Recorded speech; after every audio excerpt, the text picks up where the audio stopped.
ठाकरे करणार आहेत का? अजून वेळ आहे त्या दौऱ्याला, कारण त्याच्या अगोदर आमचा दौरा होणार आहे, त्याच्यानंतर साहेबांचा दौरा होणार आहे.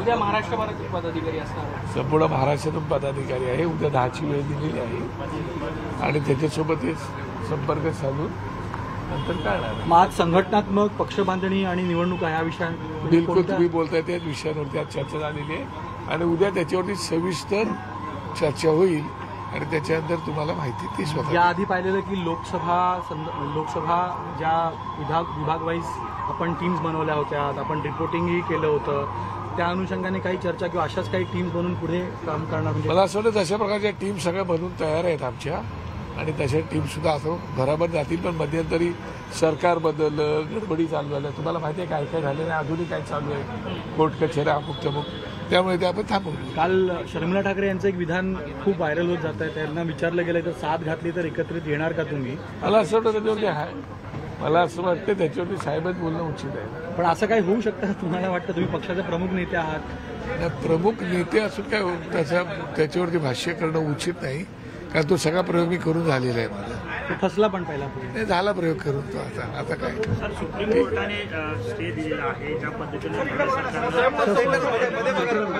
मुंबई महापालिकेच्या निवडणुका ज्या आहेत 236 वरून 227 वर आलेल्या होत्या, परंतु त्याला स्टे जो आहे तो आता सुप्रीम कोर्टाने दिला आहे. तशाच 236 वाईस देऊ नका असं सुप्रीम नाही. जसं राजकारणी तळ्यामळ्यामध्ये आहे तसं कोर्टामध्ये सुद्धा त्यांना विचार करायला तर वेळ मिळायला पाहिजे.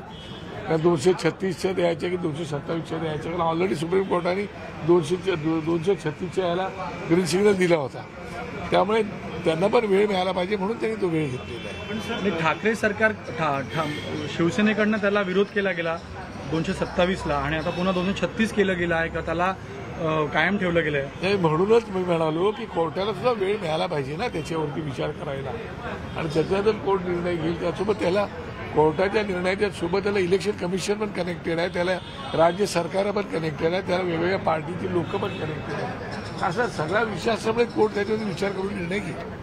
पण कुठेतरी ह्या सगळ्या निवडणुकीचा खेळखंडोबा झालेला आहे का? कारण वारंवार स्थगिती दिली जाते, 2 वेळा आरक्षण काढलं गेलं, दुसरं सरकार आलं, त्यांना जसं हवं आहे तसं ते केलं जाते.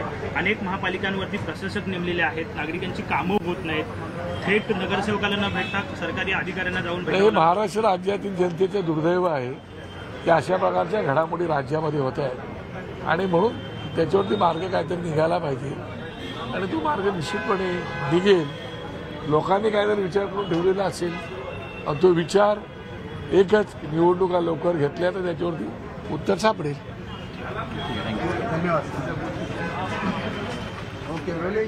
मनसेचे नेते बाळा नांदगावकर यांनी आता संवाद साधला आहे आणि राज ठाकरे मनसे पदाधिकाऱ्यांना तर मार्गदर्शन करणार आहेतच, पण त्याचबरोबर आणखीनही महत्त्वाच्या मुद्द्यांवर मनसेचे नेते बाळा नांदगावकर यांनी माहिती दिली आणि राज ठाकरे उद्या पत्रकार परिषद घेणार असल्याचं देखील त्यांनी म्हटलेलं आहे. राज्यातल्या पदाधिकाऱ्यांची ते बैठकही घेणार असल्याचं बाळा नांदगावकर आता म्हणाले.